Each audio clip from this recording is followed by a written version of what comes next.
it's a great opportunity for me to interact and communicate some ideas that are not closely related with the global citizenship education, but also because in the audience today, there are many people that I'm working with them since 2004. So this is another way, a platform for bringing ideas together to see how we can bring global citizenship education one step forward. I will continue from where the rest of the speakers stopped, and I think that I will try to respond through my presentation to a very critical question. Education for what at the end of the day? Because it's not enough to talk about the integration of global citizenship education in the curricula or being this global citizenship idea in the core of curricula, but it's time to see what education and what educational systems we want to have. And I think that it's the time to see that we have to reimagine education. And this is closely linked with all these ideas that related with the active citizen that we want. And at the end of the day, because this will be also my conclusion, is that we have to reconsider very seriously to go back to the basics, to go to all these ideas that our elder generations and our ancestors built and developed and improved this society. And this has to do with the fact that nowadays, really talk about the global challenges in the previous section. So the global challenges that we are facing today are not ranked, or they are not one more important from the other. They are interlinked, they are connected, and they are very complicated. And these global challenges and emergencies, they need from us to see what is this education. And in Greek work, I'm in Greek Cypriot, and in Greek word, in Greek language, we have two different words to identify the education. Education, we call it as ekpedevsi, which is the tool that leads us to the pedia, is the culture. And it comes from the Latin word colere, to cultivate our mind and our soul. I'm just saying this because it's time to see that we want citizens that will not be just educated and literate in sciences, in mathematics, in linguistics. They are important, but we need citizens that they have to care, and first of all, to care about themselves, the others, and their planet. And the idea of global active citizenship, it's not something new. We are not here to reinvent the wheel. It's the core of education. And please allow me to tell you that I'm coming from the field of education for sustainable development. I'm service to this field the last 25 years. But the whole idea of sustainability, of culture, of multiculturalism education, of peace education, of all these horizontal ideas, which at the end comes as different policies in education, they have in their heart the idea of global citizenship or active citizenship education. And I'm just saying this because this is quite interesting. I put this slide just to show you that since 2022 till today, all the European and international policies that have been revised or are the flagships that our systems use them to revise a national education system has at the core the active citizenship. Even we are talking about UNESCO ESD roadmap 2030. Even we are talking about transforming education, UN Summit 2022. European Council recommendations for learning for environmental sustainability. Recently, the regional framework for cultural democratic citizenship. All these policies have been adopted since 2020, from 2020. And what is the very critical part of this?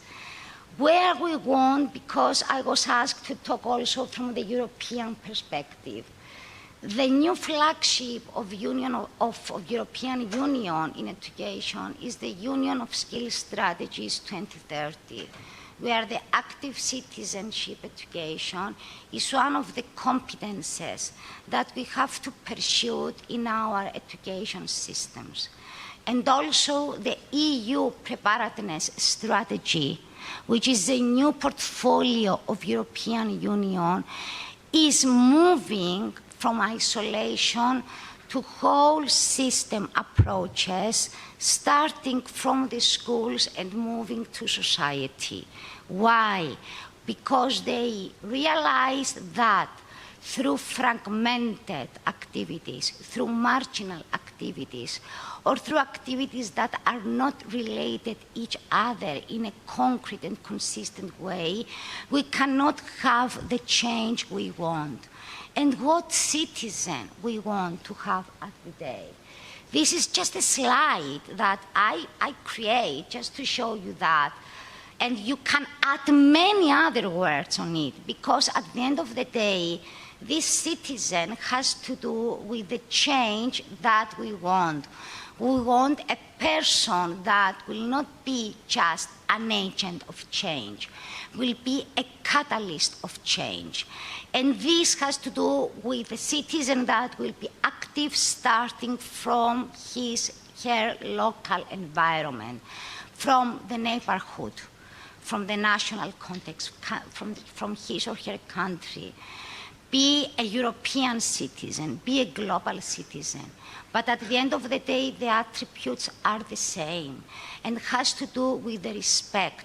They have to do with the democracy, has to do with the collaboration, has to do with the emancipatory learning, has to do with how we act and why we act and what we want to achieve through this action.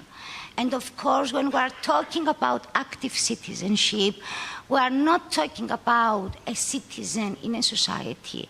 We are talking about a citizen as a consumer, a citizen as a professional, a citizen as a member of a family, a citizen that will have in his mind that wants to be useful and creative, first of all, for him or herself. And of course, Dita, in her presentation, mentioned about the role of GENE, the Global Education Network for Europe. Dita, are you here in the audience? Hi. So Dita mentioned before about to open our eyes, to open our minds. So what is really critical, and this is something, is the motto of GENE network, that we have to strengthen this idea of belonging, this idea of ownership, this idea that we have to work all together in order to create a better world governed by universal values, human rights, equality, and diversity. It's not just to see ourselves as persons that we are living in our microcosm and are working under these circumstances. We have to see that we coexist with others, and with others can make the change we want. So,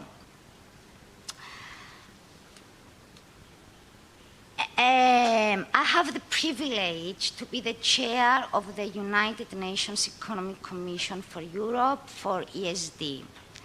This committee includes 56 member countries in United Nations. and it provides the policies and the strategy that at the end of the day impact the education policies of these 56 countries, but also impact also other regional policies. Recently, we revised the UNECE ESD strategy for 2021 to 2021 till 2030. One critical aspect that included to this strategy was how we can, as member states and United Nations, can increase and empower the active citizenship in our frameworks, and especially education for sustainable development. Recently, we had the first preliminary results of the 5th evaluation cycle of how countries are implementing their ESD strategies. And one of the indicators that was included in this process was to measure or was to assess how active citizenship education is integrated within ESD.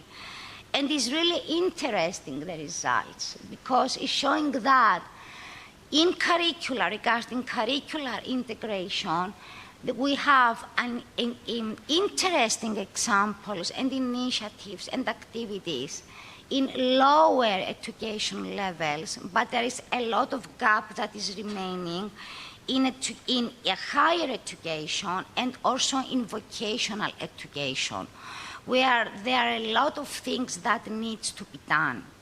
Also in pedagogical dimension, what we can see is that the content knowledge still dominates to experiential and deliberate transformative pedagogies.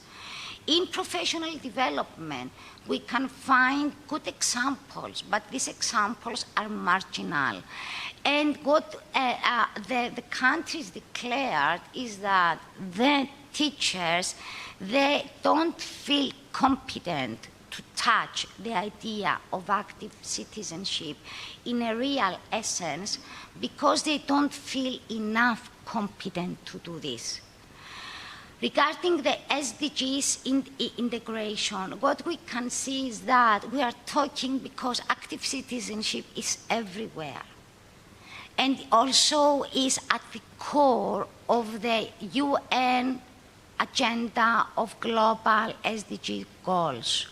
But what is really critical is to see how these are interlinked together.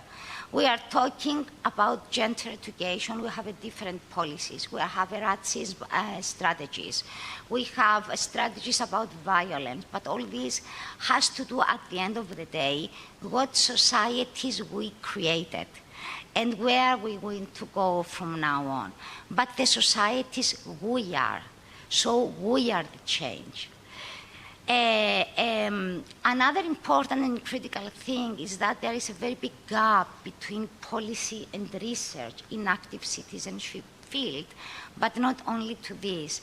This is an open and always it's on the same dialogue independently about what things we are discussing. There is a need to bring together the policy and research in order to give us a concrete boost on what we want to achieve in a meaningful way. Of course, we have the low engagement with traditional indigenous. But if you want to create a citizen that is aware, that has empathy, that wants to offer himself for others, needs to learn from others. And the locals and indigenous people and intergenerational communication is the first thing that we have to count on. And finally, there is a gap between these coordination mechanisms that can support and strengthen the role of active citizenship education in education systems. I did also this with Jean, but Dita also covered it in one or another way, so I will skip this slide. But I will go to see what are the main principles that can support global citizenship education in an integrated way in our education system. First of all, we have to realize that we have to do with open schools, decentralized schools. We have to create schools as open communities of learning. It's not just talking about the global citizenship education. If you want to create the active citizen, you have to give them the floor to start change from where the place where is living. So it's very important to act locally and then to act globally. The intergenerational communication, as I already stated, is very critical to see the role of formal education in collaboration with non-formal education. And of course, it's not enough to have a curricula for active citizenship. It's not enough to have a curricula for global education. It's not enough to have a curricula for ESD. What is really important is to have a curricula that it shows you how to live in harmony with the things. And it's have curricula that show us that we are the example that we want from others to be. Another main principles on how this system is integrated has to do with the community action, networking and collaboration between a number of stakeholders. Of course, interdisciplinary learning, which is a core idea, professional development, and strengthening all the issues of SDGs in a more concrete and connected way. And of course, I was asked to present some critical pedagogies or critical things that consider as good practices in the field. Real mentioned before the role and the importance of whole school approach, because you don't teach active citizenship. You don't teach it. You learn it and you live it. And you cannot do this by theoretical statements. You cannot do this in a classroom. You have to open, when we're talking about open communities of learning, means to be the curricula to be connected with the principle walking the talk. I told before, be the example that I want from others to be. I will tell you an example. In Cyprus, we are talking about the reduction of plastic bottle in schools. We are doing a lot of, I have a lot of thematic units in the curriculum about plastic, the impacts in the society, in the environment, into all of the organizations. But when they are going outside the schoolyard, the baskets are full of plastic bottles. So why I should have a curricula to teach about when my daily life is inconsistent of what I'm talking about? So the whole school approach is a critical one. And just allow me, you told me to use examples. The examples that I used has to do with the pedagogies, but I took these examples from Cyprus example. Real before mentioned the whole school approach, putting the flower of Netherlands. This flower, which is the official policy of Netherlands based on integrating whole school approach and whole institution approach in their national context. What we did in Cyprus, we rephrased and we revised this tool. And we put at the heart the ethos and culture. Because when you're talking about active citizenship, means that you invest in different culture of school. You invest in different ethos that has to do with all these democratic values that should be the flag in our life. This flower is not just enough to give us a framework to reorganize how the school is operated, but has to do with its adaptation and adoption to the real school needs and problems.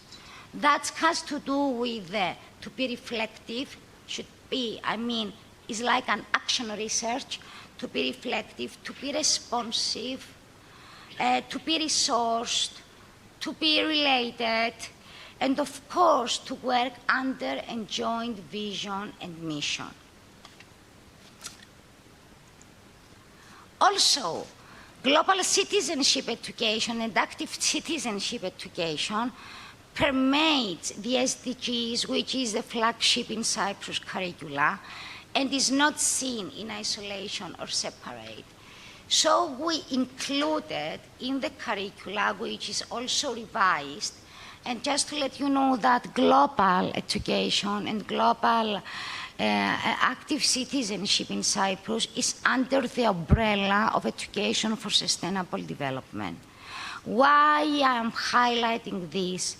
It hasn't, you said it before, it hasn't to do with the name. It has to do with the essence of what I'm doing, with the ingredients that are inherent behind this.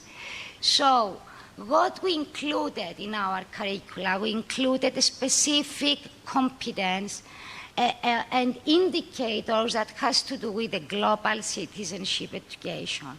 And of course, the first has to do with the people, the development of empathy to students, to understand their social rights, to peace, to resolve conflicts peacefully, and promoting justice, prosperity, to strengthen the competence for eliminating inequalities, about the planet, importance of environmental protection and use sustainable practices for the well-being of all of us.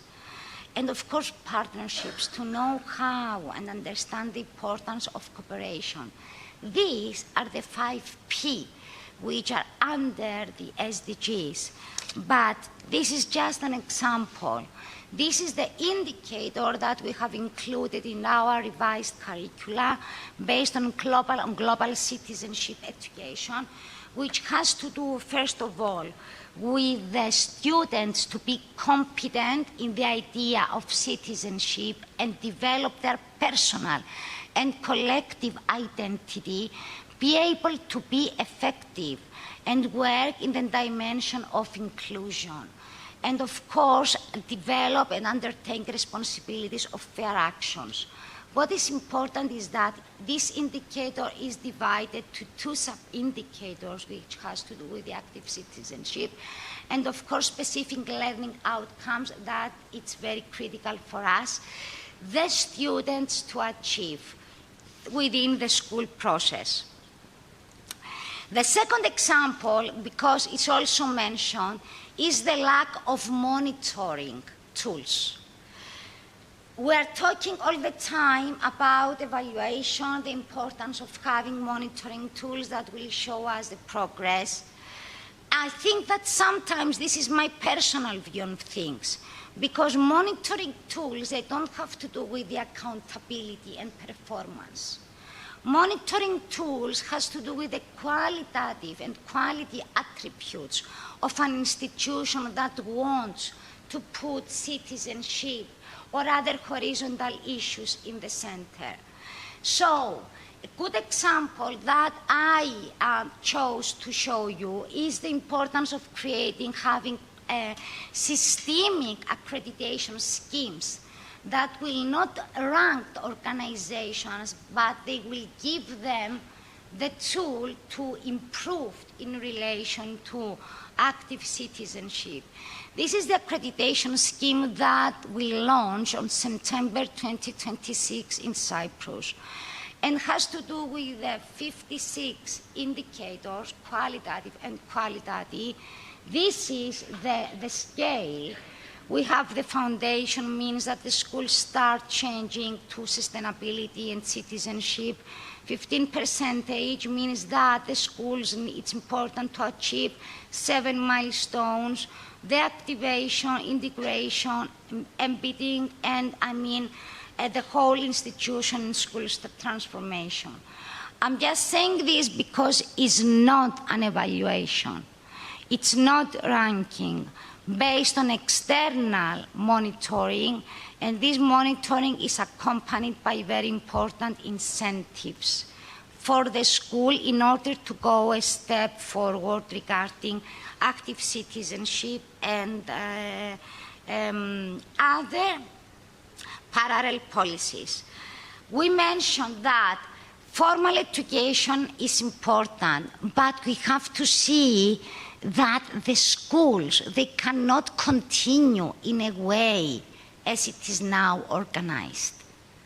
From one or another way, I think that we have to admit that our education systems are in bankruptcy.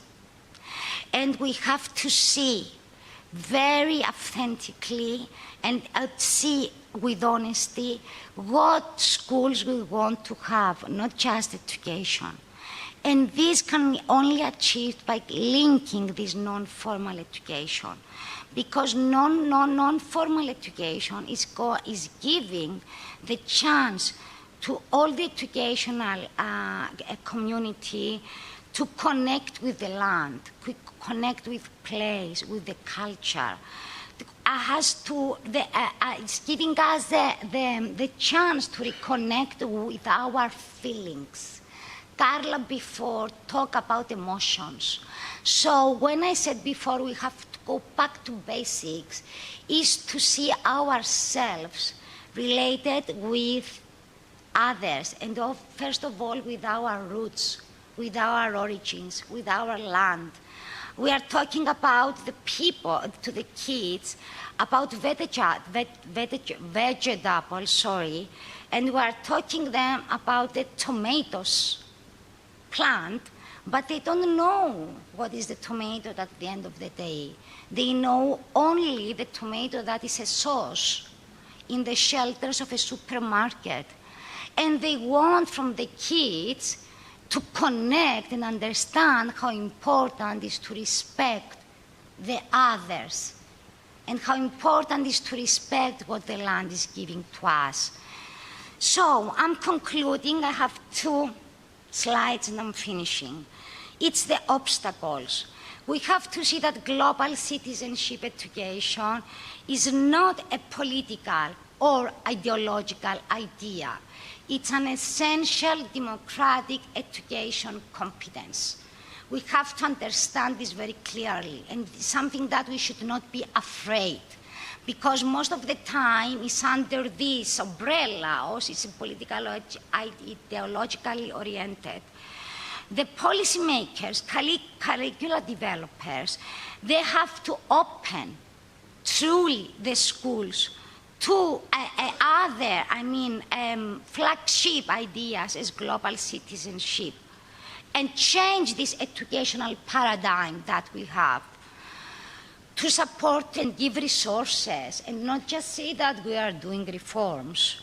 We have to move from knowledge-based curricula to open horizontal learning and action and project-based themes. Global citizenship education cannot be a stand-alone project or a marginal activity, but an intrinsic part of a whole school life.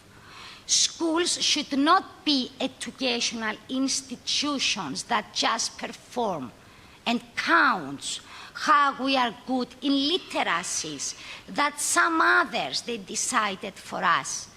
We have to see students as citizens that can lead to change. Lack of training and motivations of teachers that we have to consider on. Insufficient accreditation skills, we have also to see how these can change the culture of the school. Increasing stakeholder engagement, and of course, as I said, schools to become as open communities of learning. And my final slide, where perhaps should we aim at? In this room, we are, most of us, people that we are impact the policies in our countries from one sector to another or to other sector. We are stakeholders. So it's very important that the essence is not to have many policies and strategies struggling each other. Because at the end of the day, all these policies, they want the same thing, to create better, fair societies, just societies, and a better planet that has to, at the end of the day, is connected with our well-being. Education officers should understand the importance of sustainability goals and global challenges, and the importance to invest on this idea of citizens. Because at the moment, we are investing on professionals, not on citizens. Better coordination, this is really very interesting. Common ground, sorry, I have a mistake, of communication. We have to stop, have different interpretations of the things. Things are simple, are not so complicated. We have to just understand that all of us, we aim at the end of the day at the same thing. Increasing funding. Youth, where is the youth? All of the agendas, they have as a key pillar the role of youth in developing their voices and be part of the decision making. No, it's not enough to give a place to listen to the youth. It's very important to make them active parts of the decision making and actions that are taken. Implementing the holistic approach, meaningful implementation of global citizenship education. We have to connect this with reality. I cannot talk about active citizen within textbooks. Active citizen is taking place in the real context. In my life, in your life, in my house, in your neighbor. It's not something that is taught. Strengthening non-formal and with informal education and bring them together. And of course, linking research with policies. And I put at the end, etc., etc., etc. I want to finalize, this is my special thanks for all of you that you invited me to be here with you today, but I want to finish with 2 words.